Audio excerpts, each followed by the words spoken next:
Alors l'idée de cette vidéo, ça va être de vous montrer comment créer un objet connecté de manière simple et rapide, à moindre coût.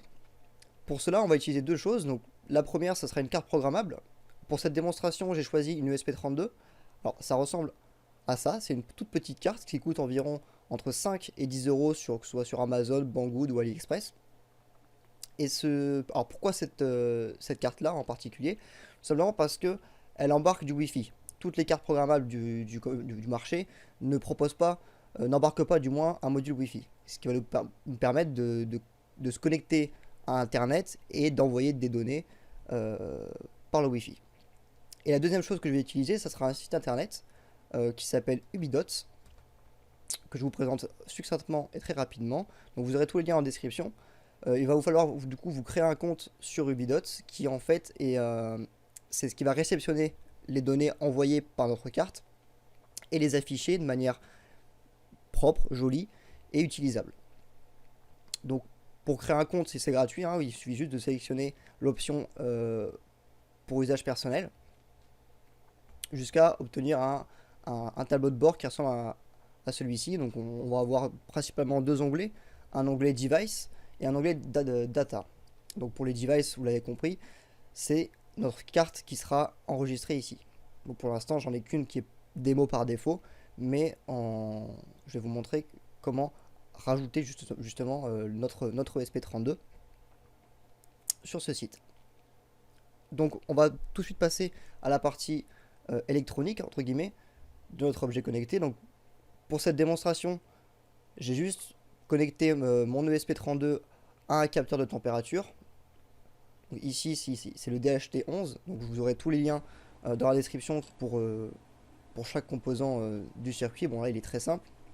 Et l'idée c'est qu'on va donc relier les branches, les pins de notre ESP, qui sont en fait des portes de sortie, qu'on va relier à notre capteur de température. Et ce qui va se passer, c'est que le capteur de température, du coup, il va faire son boulot. Il va récupérer la température de la pièce, l'humidité. Il va, grâce à la connexion qu'on a effectuée sur sur la branche numéro 4, donc ça, je vais vous montrer juste après dans le code comment ça va se passer. Et donc cette donnée, cette valeur récupérée par le capteur, va être transmise à la carte qui, elle, va s'occuper de l'envoyer sur Internet, ou du moins de l'envoyer sur notre site, à savoir Ubidots. Donc pour pouvoir créer, on va dire, ce mini-objet connecté qui, sa seule fonction ici, va être de récupérer la température et l'envoyer,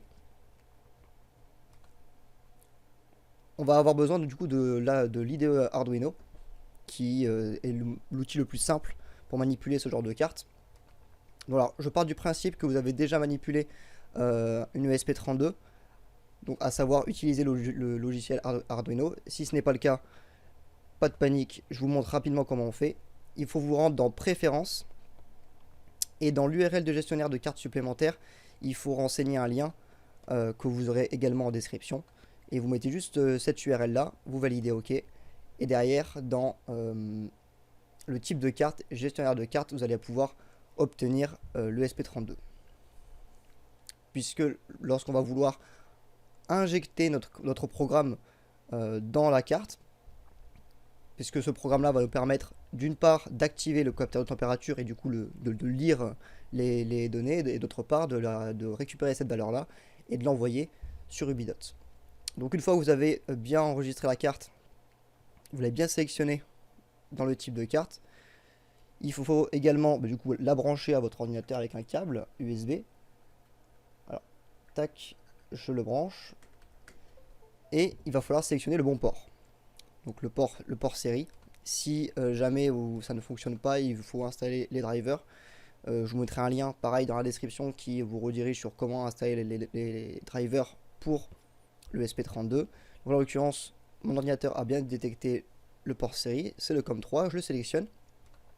Et ensuite, avant de passer au code, il manque juste une dernière étape, à savoir ajouter les bonnes bibliothèques. Puisqu'on va utiliser, alors je ne vais pas rentrer dans les détails ici, mais on va utiliser un protocole qui s'appelle MQTT, qui permet justement cette communication avec Ubidots. Donc du côté des bibliothèques, vous allez avoir besoin de deux librairies, PubSub Clients et Ubidots ESP for MQTT, qui sont deux librairies qui vont nous permettre de faire fonctionner le protocole MQTT et la connexion avec Ubidots. Donc là, vous tapez PubSub Client voilà, sur la barre de recherche. Il suffit de descendre un petit peu et il s'agit de celle de Nick O'Leary. Alors, vous l'installez. Et donc, pour la deuxième librairie qui est Ubidots ESP32 for MQTT, je vous mettrai le lien en description également. Il suffit de vous rendre sur le Git de la librairie. Donc là, vous aurez un lien qui vous télécharge directement ce qu'il faut. Et vous aurez une archive au format zip. Et derrière, il vous suffit juste d'aller dans Outils, Croquis, inclure une bibliothèque, ajouter la bibliothèque.zip. Vous cliquez dessus et vous sélectionnez l'archive que vous venez de télécharger et la librairie sera installée. Donc dès que vous avez installé les deux librairies, vous êtes prêt à passer à la suite. Donc maintenant, pour gagner du temps, j'ai déjà complété le code ici. Donc le code que vous voyez à l'écran, comment je l'ai obtenu, c'est très simple. Je vais dans Fichier, Exemple. Donc là, je vais aller chercher Ubidots MQTT for ESP32. Et je vais sélectionner le premier exemple, à savoir Publish. Et donc là, ça va m'ouvrir ce fichier-là. Donc là, c'est un fichier vierge où vous avez la structure de votre objet connecté. Et donc après, rien de plus simple. Il suffit de remplir les champs, les constantes définies ici. Donc votre token Ubidots qui se trouve, je vous le montre maintenant ici.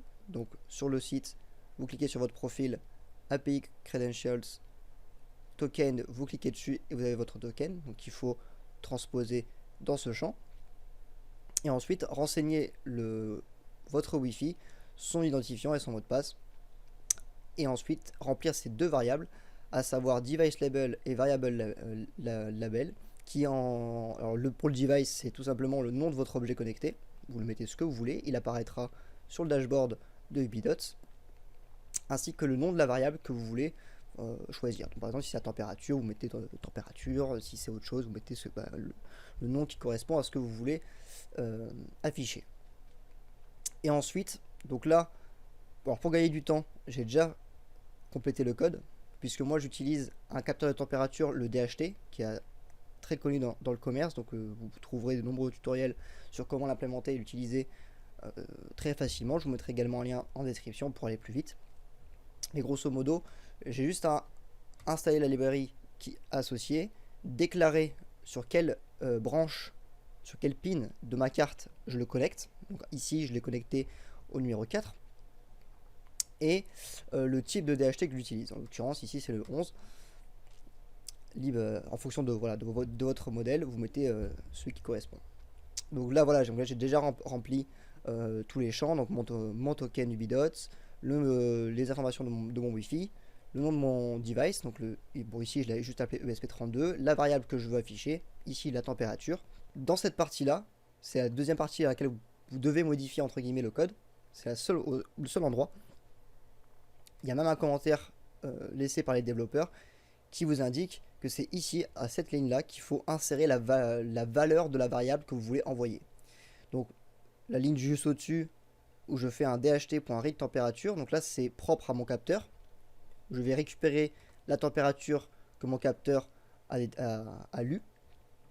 Et cette valeur-là, je l'ajoute à Ubidots, par cette ligne-là. Il n'y a rien de plus, pas plus compliqué, il n'y a pas autre chose à faire, juste à renseigner la valeur qui correspond à la variable que vous voulez afficher. Donc voilà, une fois que vous avez renseigné la valeur que vous voulez afficher, ou du moins ce que le capteur vous renvoie comme valeur,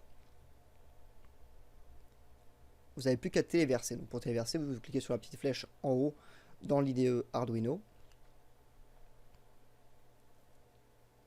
Il y aura juste une manipulation supplémentaire à faire. Voilà. Donc là, notre ESP est en mode connecting.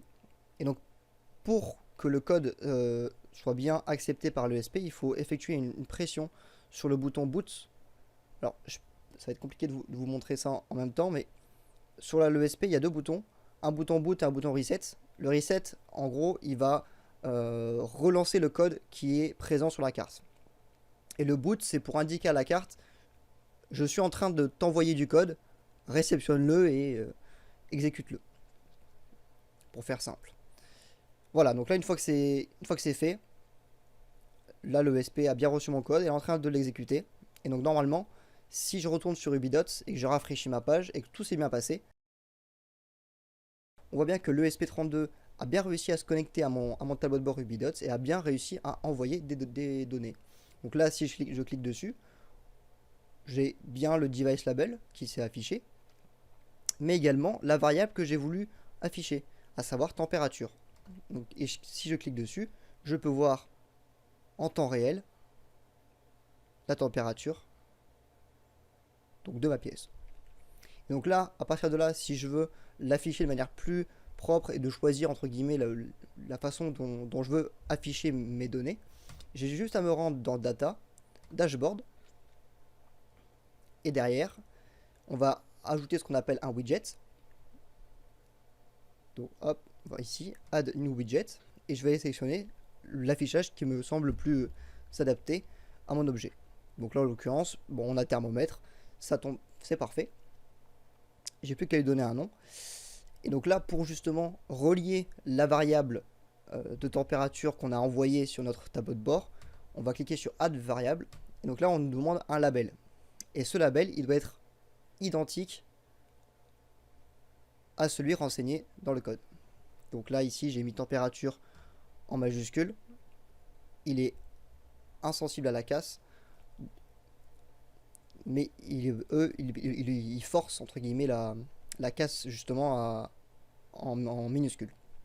Donc si vous avez mis en majuscule, c'est enfin, ce sera tout le temps en minuscule. Il n'y a pas de... Et du coup, une fois que vous avez renseigné, voilà, donc là, votre nom de variable en minuscule, il n'y a plus qu'à valider, vous n'avez rien à faire. Et donc là, après, c'est de la magie. C'est de la magie. Et il lui faut un peu de temps, histoire qu'il réceptionne les données et qu'il les mette en forme. Mais c'est quasi instantané. Alors, regardez, il est encore en train de chercher. Allez.